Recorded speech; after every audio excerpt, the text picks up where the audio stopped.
Good day, everyone! Londononion here, returning with the second installment of our two-part series for the Masochistic Monolith. Taking a quick look at our agenda for this discussion, we'll first have a quick recap of our build, transition into the anticipated boss efficacy evaluation, and we'll end off with some potential retrospective build reconfigurations. Now, this onion is a little under the weather, but as we may agree, the show must go on. So, we'll get started. So our masochistic monolith is led by the alchemist and is accompanied by the challenger. Following our evaluation of function on our build matrix, this onion had determined that this build is a juggernaut type. As a juggernaut, our monolith has a prowess for close-range melee offense. However, a major part of successful and sustained offense is taking advantage of the gray health buffs. While on an offensive rampage, using the charged melee stance will not only reduce the amount of damage one receives, but will fuel one's mods, and will allow one to replenish more health than what they initially had, due to the level of gray health conversion. To take advantage of the Alchemist's Prime perk, the 4 concoctions consumed for this build to function are Bark Extract, Strong Drink, Xenoplasm, and Sacred Lake Water. As a close-range build that has a major lifeline on taking damage and recovering from it, Elixir of Life was employed on the Alchemist side as a contingency for misjudgment or simply overwhelming enemy pressure, and Juggernaut on the Challenger for added damage reduction and melee prowess. One of the painful gaps in this build from a bio perspective is dealing with flighty foes, especially if they are tougher targets. The Black Greatsword, despite its high damage, is awkward to use and will be hindered in employing its full range of attacks. Fully charged attacks are difficult to do against aberrations, especially if they have the Teleporter Mutator. The primary and secondary weapons were intended to somewhat compensate for the shortcomings of the Greatsword. There is the Royal Hunting Bow with its variable firing capability, and the Service Pistol for nimble fire rate and reload speed. Dynamic foes, like Root Tumblers, can also prove to be somewhat annoying, since they leave minimal room for swift melee retaliation. But the accompanying ranged weapons prove to be effective under these circumstances. It is important to note that status effects that cause constant damage will disarm one from using gray health conversion effects to its fullest extent, and will force one to relieve the effects through consumables, or more heavily rely on health regeneration through shields. For a more detailed breakdown of our masochistic monolith, this onion would highly recommend viewing our first installment. For those that are caught up, we'll transition to boss efficacy. For the boss efficacy discussion, primary focus will be given to world bosses with a secondary focus on sub-bosses that exemplify the strengths, shortcomings, and adaptive capability of our build. Now, there are 3 categories I break bosses down to. Similar to our archetype matrix, they are Brawlers, Sentries, and Dynamos. Brawlers are melee-oriented and constantly bring the fight to you. They tend to exercise AoE-type attacks, are more likely to have armored hides / weak spots, if any at all, and devastating blows. Sentries are extremely difficult to strike directly, while the bulk, if not all of their offense, is ranged-based. Their vulnerability tends to have a variable state. They have a greater likelihood of minion reliance, and will force a player's attention on evasion over offense, or what this onion will call a forced trial. Dynamos are a varied mixture of ranged and melee-based attacks. Complicated / attention-splitting fight patterns, map manipulation, and high maneuverability are primary markers of dynamos. However, they tend to have a brawler or sentry edge in their dynamic offense. With the parameters set, we'll start off with bosses that exemplify the strengths of this build. For our first boss, we'll take on the Ravager, and this onion would classify the Ravager as a brawler. The Ravager is quite strong in AoE attacks and devastation, but deviates with no armor or protected weak spot. He dabbles into minion use and a forced trial attack during the second phase. The final phase is when the Ravager employs his wide area denial attack. In past discussions, this onion had classified this as an arena wave, which was an error on my part. Given that it is a zone of constant staggering damage, it is an area denial attack by this onion standards. Now, taking on the Ravager is rather straightforward with this build, Since the Ravager will bring the battle to our Explorer, there is minimal strain on issuing offense. Now the Ravager's attacks are devastating, not only in the magnitude of received damage, but can cause knockdowns or a bleeding effect. Using the charged stance is an easy answer to most attacks, but cannot be used as a crutch, lest one meet their demise prematurely. His basic radial wave is not much to be concerned with. In fact, throughout most of this battle, tanking those attacks were a quick means of building mod power. Other attacks, however, could be dealt with in similar fashion, but with more of a tank and parry fashion. This would ideally happen on his last strike attempt, while dodging the initial ones. It is important to keep in mind that the Ravager's strikes and/or bites may cause bleeding for 30 seconds, so having Elixir of Life ready to use would be ideal before attempting frivolous combat. The Ravaginado and his area denial attack are best dealt with through evasion rather than tanking, as the risk for defeat is far too high. Everything else, though, is fair game.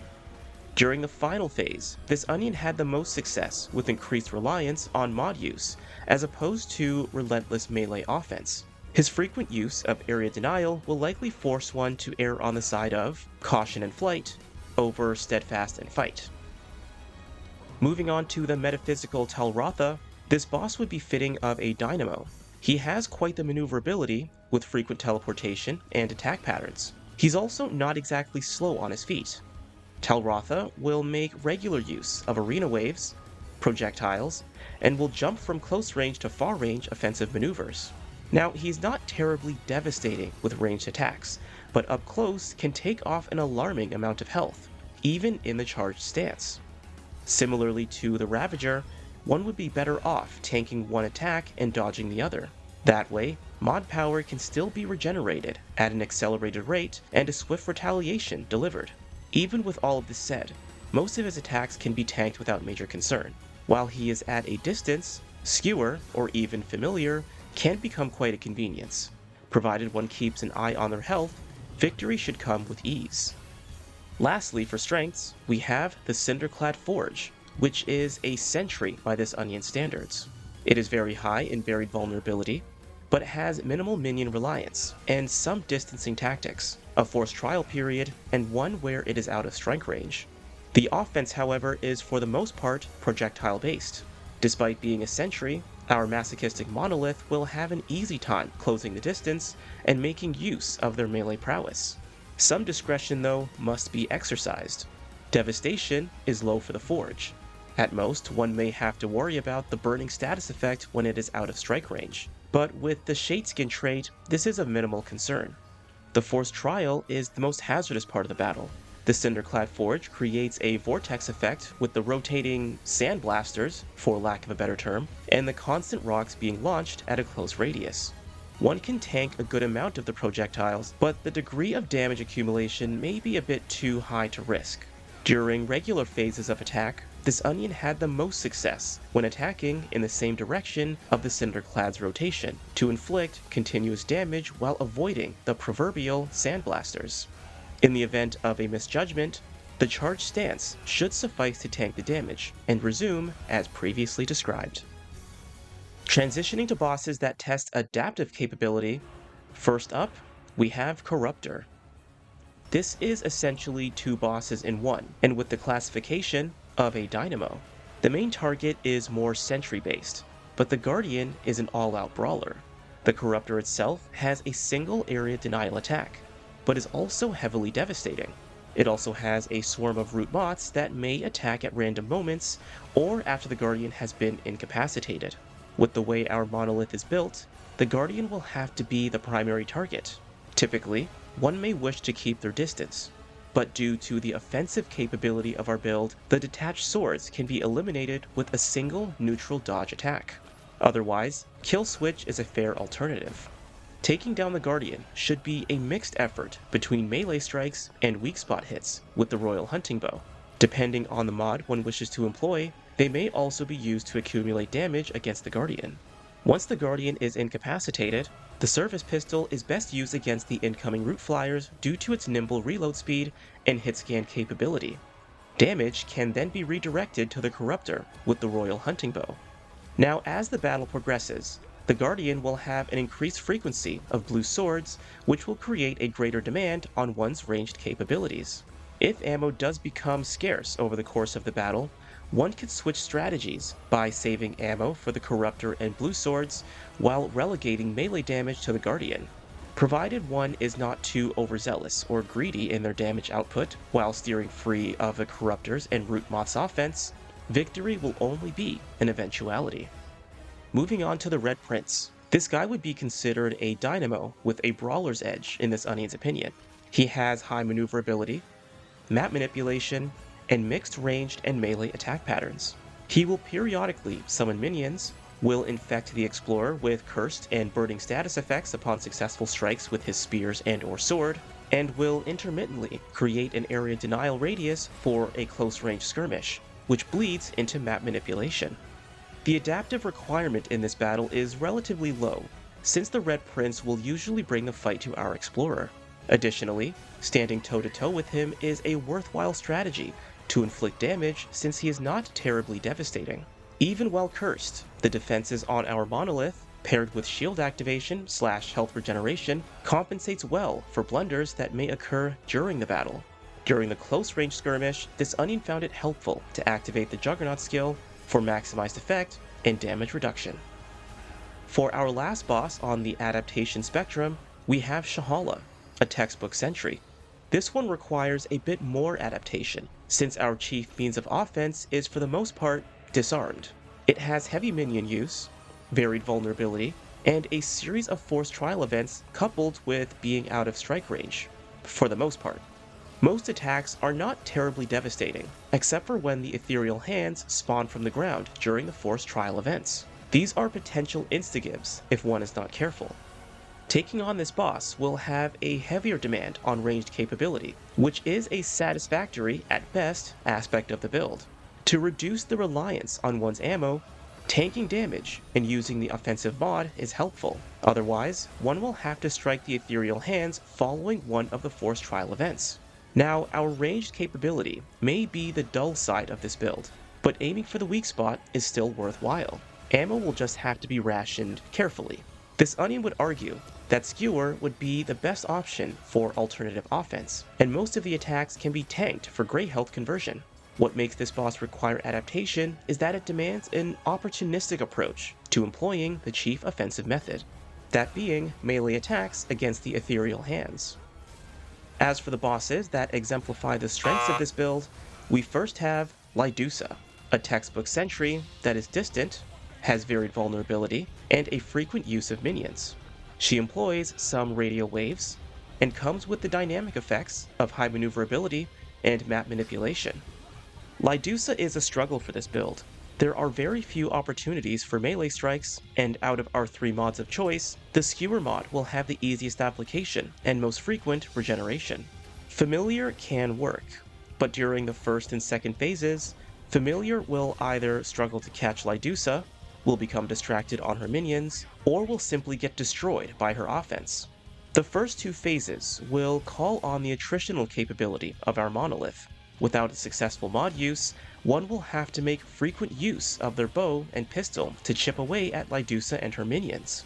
When in range, Kill Switch is a perfect answer to her minions. Otherwise, the bow can be used against the master minion to take them all out.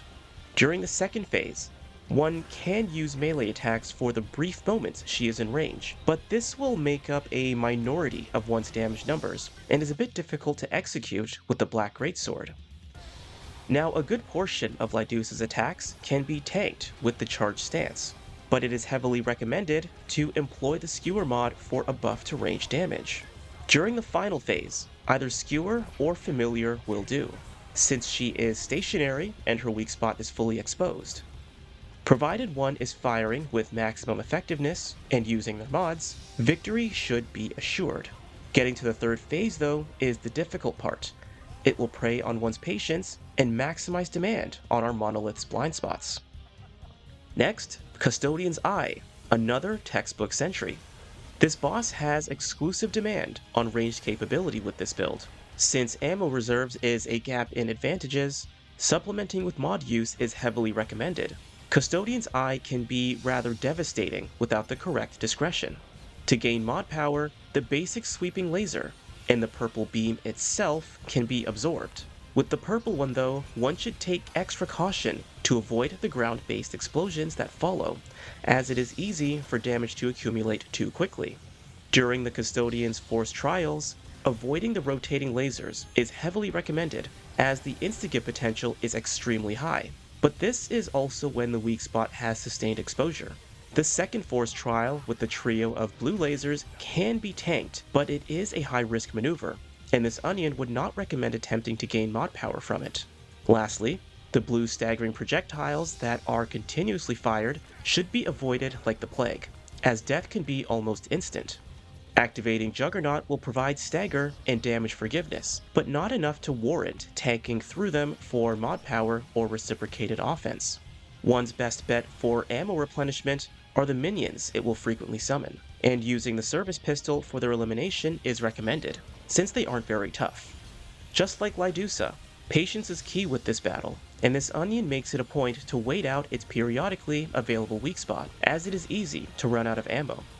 Now, not every Sentry, Brawler, and Dynamo are the same. Generally, however, this build will have more difficulty against sentries than any other profile, since more reliance will be placed on range capability, which will lead us into potential build amendments. Looking first at our fragments, the only potential change this onion would consider would be the final leftover slot. Instead of health regeneration, this build could probably benefit more from either ammo reserves or increased range damage. It wouldn't be much, but it would be helpful when taking on grueling bosses like Lydusa or the Custodian's Eye. Going a step further, as an alternative, looking at the challenger skills, instead of Juggernaut, this onion would also consider employing the Rampage skill. Naturally, this would take away from the degree of melee prowess we have with Juggernaut, and redirect some of it to ranged capability. My favorite aspect about the Rampage skill is that ammo becomes infinite for a short period of time after maxing out the necessary stacks. Revisiting our evaluation of function, this could tip the scales a bit on our archetype matrix. The designation of Juggernaut would remain the same, but it would be a less specialized version. Now I construct these builds with the philosophy of, you can't lose if you don't die. They are ultimately meant to be generally effective enough to have an answer in virtually every circumstance, provided one's skill, or lack thereof, is not the reason for their demise. However, every archetype and pairing will have their fair share of weaknesses based on their natural abilities and the biomes they explore. My designations of archetypes and bosses is experimental and is consequently open to revision. As we construct and explore more builds, our categories may be subject to change or addition. Otherwise, that concludes our build for today. It's been Londononion, and I'll see you guys next time.